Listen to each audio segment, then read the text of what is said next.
نوح علیہ السلام کا ایک بیٹا سام تھا۔ عرب اور بنی اسرائیل اسی کی طرف منسوب ہیں۔ اسی سام کے پوتوں سے ہود علیہ السلام پیدا ہوئے۔ ان کا نسب نامہ اس طرح ہے: ہود بن عبداللہ بن رباح بن جارود بن عامر بن اوس بن ارم بن سام بن نوح۔ ہود علیہ السلام کی قوم کو قوم عاد اور قوم ارم بھی کہا جاتا ہے، کیونکہ عاد اور ارم ہود علیہ السلام کے اجداد تھے۔ قوم ہود احقاف نامی ایک بستی میں آباد تھی، اور یہ بستی عمان اور حضرہ موت کے درمیان ریت کے ٹیلوں والے علاقے میں تھی۔ عربی میں احقاف ریت کے ٹیلوں کو کہتے ہیں۔ یہ علاقہ سمندر کے کنارے واقع تھا اور شہر کے نام سے پکارا جاتا تھا۔ قرآن مجید میں سورۃ الاحقاف آیت 21 میں اللہ تعالیٰ نے انہیں ان کی بستی کی طرف منسوب کرتے ہوئے مخاطب کیا ہے۔ وَاذْكُرْ أَخَا عَادٍ إِذْ أَنذَرَ قَوْمَهُ بِالْأَحْقَافِ۔ اور عاد کے بھائی کو یاد کرو جبکہ اس نے اپنی قوم کو احقاف میں ڈرایا۔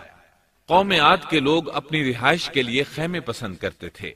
ان کے خیمے بہت مضبوط اور پختہ ہوتے تھے۔ یہ لوگ ان کو بڑی مہارت سے بناتے تھے، پھر ان پر فخر کرتے تھے۔ اللہ تعالیٰ سورۃ الفجر آیات 6 تا 8 میں فرماتے ہیں: أَلَمْ تَرَ كَيْفَ فَعَلَ رَبُّكَ بِعَادٍ إِرَمَ ذَاتِ الْعِمَادِ التي لم يخلق مثلها في البلاد۔ کیا آپ نے نہیں دیکھا کہ آپ کے رب نے عاد کے ساتھ کیا کیا، جو نسل ارم سے تھے، ستونوں والے تھے، جن کے مانند کوئی قوم دنیا کے ممالک میں پیدا نہیں کی گئی۔ اللہ تعالیٰ نے ان کی کاریگری اور فن کی ایک مثال دی ہے کہ وہ ایسے خیموں میں آباد تھے جن کے ستون بہت مضبوط تھے، طاقتور تھے۔ ان لوگوں نے شہروں اور بستیوں کو ایسی کاریگری سے بنایا کہ ان کے متعلق عجیب و غریب روایات مشہور ہو گئیں۔ یہ نرم زمین میں خیمے بناتے تھے، اس کے ساتھ پہاڑوں میں محل بھی بناتے تھے۔ حالانکہ رہائش کے لیے زمین پر خیمے موجود تھے، گویا بیکار دولت اور وقت برباد کرتے، پھر اس پر فخر کرتے۔ شہروں میں جو راستے اور سڑکیں تھیں وہ بہت چوڑی تھیں۔ ان جیسے طویل اور قوی لوگ بعد میں پیدا نہیں ہوئے۔ کاریگری اور فنکاری میں یہ لوگ اس مقام تک پہنچے کہ پھر کوئی نہ پہنچ سکا۔ یہ لوگ عرب تھے اور عربی میں بات چیت کرتے تھے۔ ہود علیہ السلام بھی عربی تھے۔ اسماعیل علیہ السلام سے پہلے کے عرب باشندے عرب عاربہ کہلاتے ہیں۔ ان کے مشہور قبائل یہ ہیں: عاد، سمود، جرہم، امیم، قحطان اور مدین وغیرہ۔ ابراہیم علیہ السلام کی اولاد میں اسماعیل علیہ السلام کے بعد آنے والے لوگ عرب مستعربہ کہلاتے ہیں۔ اسماعیل علیہ السلام عربی نہیں تھے، کنعانی تھے۔ جب ابراہیم علیہ السلام اسماعیل علیہ السلام کو مکہ معظمہ میں چھوڑ آئے اور اسماعیل علیہ السلام نے عربوں سے میل جول قائم کیا تو ان سے عربی سیکھ لی اور اس میں بہت مہارت پیدا کر لی، یہاں تک کہ آپ کو عرب کا فصیح کہا جانے لگا۔ اہل عرب میں فصاحت و بلاغت آپ ہی سے آئی۔ رسول اللہ صلی اللہ علیہ وسلم بھی اسی انداز میں فصیح و بلیغ عربی میں بات کرتے تھے۔ طوفان نوح کے بعد جب دوبارہ لوگوں کو پیدا کیا گیا تو وہ ایک مرتبہ پھر ان بستیوں میں رہنے کے لیے چلے گئے جہاں نوح علیہ السلام رہا کرتے تھے۔ نوح علیہ السلام شام کے شمال اور ترکی کے جنوبی علاقوں میں رہا کرتے تھے۔ لوگ یہاں آباد ہو گئے، پھر یہاں سے کچھ لوگ فلسطین اور شام کی طرف ہجرت کر گئے اور کچھ لوگ جزیرے کی طرف ہجرت کر گئے، اور قوم عاد جزیرے کے جنوب میں آ کر آباد ہو گئی۔ اس وقت تمام لوگ توحید پر تھے۔ طوفان کے ساتھ جب زمین پامال ہو گئی تو اس پر سوائے نوح علیہ السلام کی اولاد کے اور کوئی زندہ نہ رہا۔ یہ لوگ توحید پرست تھے، لیکن وقت کے ساتھ ساتھ قوم عاد آباد ہوئی اور شیطان نے ان کے دلوں میں وسوسہ ڈالا۔ اس طرح وہ شیطان کی عبادت کرنے لگے۔ چنانچہ قوم نوح کے بعد سب سے پہلے جس قوم نے بت پرستی اختیار کی وہ قوم عاد تھی۔ اس قوم کو اللہ تعالیٰ نے بہت ڈیل ڈال دیا تھا، وہ بہت طاقتور قوم تھی۔ مفسرین بیان کرتے ہیں کہ ان کے جسم بہت مضبوط اور ٹھوس تھے، قد بہت لمبے تھے، آدم علیہ السلام کا قد 60 ہاتھ تھا، اس قوم کا قد بھی قریباً اتنا ہی تھا۔ اس طرف سورۃ الاعراف آیت 69 میں اشارہ موجود ہے۔ اللہ تعالیٰ فرماتے ہیں وَاذْكُرُوا إِذْ جَعَلَكُمْ خُلَفَاءَ مِنْ بَعْدِ قَوْمِ نُوحٍ وَزَادَكُمْ فِي الْخَلْقِ بَسْطَةً فَاذْكُرُوا آلَاءَ اللَّهِ لَعَلَّكُمْ تُفْلِحُونَ۔ اور تم وہ حالت یاد کرو جب اللہ نے تمہیں قوم نوح کے بعد جانشین بنایا اور ڈیل ڈول میں تمہیں زیادہ پھیلاؤ دیا، سو تم اللہ کی نعمتوں کو زیادہ یاد کرو تاکہ تم فلاح پا جاؤ۔ ہود علیہ السلام کی زبانی اللہ تعالیٰ ان کی فنکاری کو بیان کرتے ہوئے فرماتے ہیں کہ ہود علیہ السلام نے ان سے کہا، کیا تم ایک ایک ٹیلے پر بطور کھیل نشان لگا رہے ہو؟ مطلب یہ کہ یہ لوگ پہاڑوں کی چوٹیوں پر محل تعمیر کرتے تھے۔ جب ان سے کہا جاتا کہ تم رہتے تو زمین پر ہو اور گھر پہاڑوں پر بناتے ہو، اس کی کیا وجہ ہے؟ اور تم اتنے مضبوط محل تعمیر کر رہے ہو، گویا ہمیشہ یہیں رہو گے۔ وہ لوگ دراصل ٹیلوں، گھاٹیوں، دروں اور پہاڑوں پر عمارات تعمیر کرتے تھے، اور ان کا مقصد ان میں رہنا نہیں تھا، بلکہ صرف کھیل کود کے لیے ایسا کرتے تھے۔ ہود علیہ السلام نے انہیں جھنجھوڑا کہ تم ایسا کام کیوں کرتے ہو جس کا کوئی مقصد نہیں، جس کام کے فضول ہونے میں کوئی شک نہیں۔ ہود علیہ السلام انہیں واعظ کرتے تھے، اے میری قوم، اللہ نے تمہیں بڑی قوت سے نوازا ہے۔ تمہاری طاقت کا عالم یہ ہے کہ جب تم کسی پر ہاتھ ڈالتے ہو تو ظلم کرتے ہو، کوئی شخص تمہارے سامنے آنا گوارا نہیں کرتا، لہذا اللہ سے ڈرو اور میری پیروی کرو۔ اس سے ڈرو جس نے ان چیزوں سے تمہاری مدد کی۔ اللہ تعالیٰ نے اپنی ہر طرح کی نعمت، مال، اسباب، اولاد، باغات، شہر، قوت، جسامت اور صنعت کاری سے تمہیں نوازا ہے، لہٰذا تم اللہ سے ڈرو اور میری اطاعت کرو۔ لیکن ان کی قوم نے کوئی اثر نہ لیا، نہ ان پر ایمان لائی، الٹا لگی تکبر کرنے، اللہ کی حمد کی بجائے اس کی ناشکری کرنے لگی۔ اور تکبر کے بارے میں بات یہ ہے کہ جب سے ابلیس نے اس کو اختیار کیا، یہ اس وقت سے آزمائش بن چکا ہے۔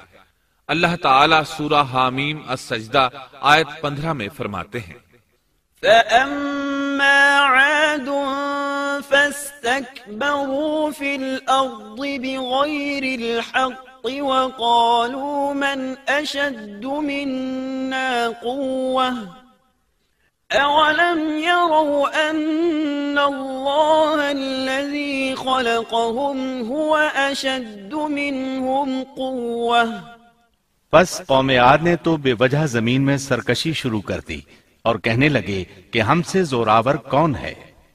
کیا انہیں یہ نظر نہ آیا کہ جس اللہ نے انہیں پیدا کیا ہے وہ ان سے بہت ہی زیادہ زوراور ہے؟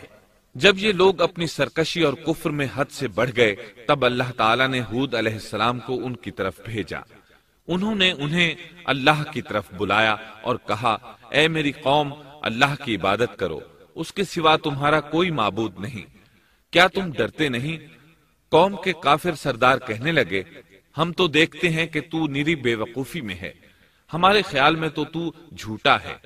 اس پر ہود علیہ السلام نے فرمایا، میری قوم، میں بے وقوف نہیں، میں تو تمام جہانوں کے پروردگار کی طرف سے بھیجا گیا ہوں، تمہیں اپنے رب کے پیغامات پہنچا رہا ہوں، اور ہوں بھی تمہارا دلی خیر خواہ اور امانت دار۔ کیا تم اس بات سے تعجب کرتے ہو کہ تم میں سے ایک شخص کی معرفت، اللہ کا ذکر تم تک پہنچا کہ وہ تمہیں خبردار کر دے؟ تم اللہ کی اس نعمت کو یاد کرو کہ اس نے تمہیں قوم نوح کے بعد خلیفہ بنایا اور ڈیل ڈول میں تمہیں زیادہ پھیلاؤ دیا۔ تم اللہ کے احسانات کو یاد کرو تاکہ فلاح اور نجات پا جاؤ۔ ہود علیہ السلام نے اللہ کی عظیم نعمتوں کے ساتھ انہیں نصیحت کی، لیکن وہ بدبخت کفر ہی کرتے رہے۔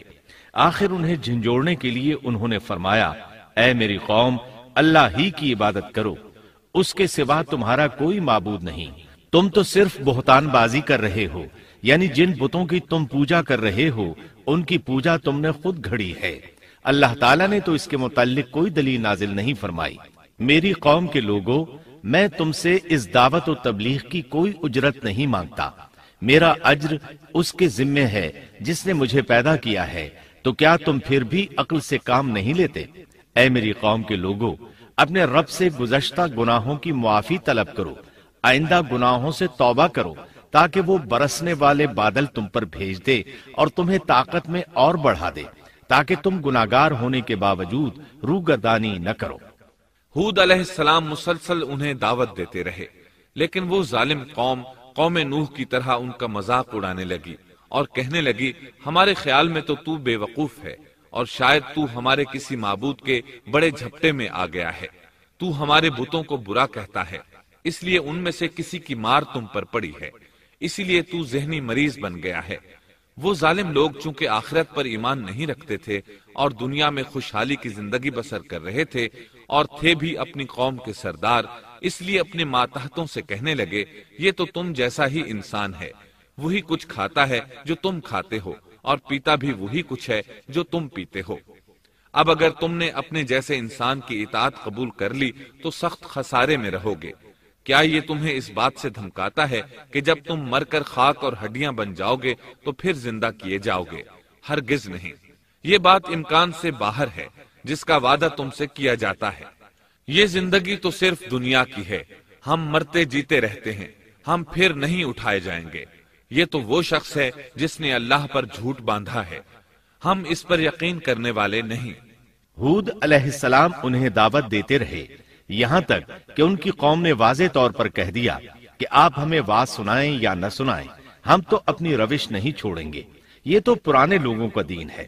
اس طرح قوم انہیں مسلسل جھٹلاتی ہی رہی۔ آخر ہود علیہ السلام نے بھی انہیں کھلم کھلا دھمکی دی اور فرمایا، لوگوں سنو، میں صرف تمہیں ہی نہیں اللہ کو بھی گواہ بنا کر اعلان کرتا ہوں کہ اللہ کے سوا جس کی عبادت ہو رہی ہے میں ان سب سے بری طرح بیزار ہوں۔ اب تم ہی نہیں اپنے ساتھ اوروں کو بھی بلا لو اور اپنے ان سب جھوٹے معبودوں کو بھی بلا لو، اور تم سے جو ہو سکے مجھے نقصان پہنچا دو، مجھے کوئی مہلت نہ دو، نہ مجھ پر ترس کھاؤ۔ یہ فرمانے کے بعد انہوں نے اللہ سے دعا کی، رب انصرنی بما کذبون، اے پروردگار ان کے جھٹلانے پر تو میری مدد فرما۔ اللہ کی طرف سے آپ کو جواب ملا، یہ تو بہت ہی جلد اپنے کیے پر پچھتانے لگیں گے۔ اللہ کے نبی کا انکار کرنے، اس سے بغض رکھنے اور اس کا مذاق اڑانے والوں کا انجام کیا ہوا؟ اللہ نے انہیں ایسے زناٹے کی آندھی سے تہس نہس کیا کہ جس کی تاریخ میں مثال نہیں ملتی۔ اللہ نے ان سے بارش روک لی، اس سے خشک سالی کی کیفیت پیدا ہو گئی، درخت اور پھل ختم ہو گئے، وہ لوگ بارش کی خواہش کرنے لگے۔ اسی حالت میں ایک دن اللہ نے انہیں عذاب دینے کا ارادہ فرمایا۔ انہوں نے دیکھا ایک سیاہ بادل ان کی طرف بڑھ رہا ہے، خوشی سے اچھلنے لگے، کہنے لگے یہ بادل ہم پر برسنے والا ہے، جبکہ ان کا خیال غلط تھا۔ دراصل ابر کی صورت میں یہ وہ قہر الہی تھا جس کے آنے کی وہ جلدی مچا رہے تھے۔ وہ عذاب ان کی بستیوں کی تمام چیزوں، پھلوں، خیموں، درختوں کو تہس نہس کرتا ہوا آیا۔ اسے اللہ کا یہی حکم تھا۔ آندھی اس قدر زبردست تھی کہ پہاڑوں پر ان کے تعمیر کردہ محلوں تک کو اڑا لے گئی۔ مجرموں کا یہی بدلہ ہے۔ اللہ تعالیٰ سورۃ الزاریات آیت 41 اور 42 میں فرماتے ہیں، وَفِي عَادٍ إِذْ أَرْسَلْنَا عَلَيْهِمُ الرِّيحَ الْعَقِيمَ مَا تَذَرُ مِن شَيْءٍ أَتَتْ عَلَيْهِ إِلَّا جَعَلَتْهُ كَالرَّمِيمِ۔ اسی طرح عادیوں میں بھی ہماری طرف سے تنبیہ ہے، جبکہ ہم نے ان پر خیر و برکت سے خالی آندھی بھیجی، وہ جس چیز پر گرتی تھی اسے بوسیدہ ہڈی کی طرح چورا چورا کر دیتی تھی۔ اس آندھی نے ہر چیز کو فنا کر کے رکھ دیا۔ اللہ تعالیٰ ان کی تباہی ایک جگہ ان الفاظ میں بیان کرتے ہیں، قوم عاد نے بھی جھٹلایا، پس کیسا ہوا میرا عذاب اور میری ڈرانے والی باتیں۔ ہم نے ان پر تیز و تند مسلسل چلنے والی ہوا ایک لگاتار منحوس دن میں بھیج دی، جو لوگوں کو اٹھا اٹھا کر دے پٹکتی تھی۔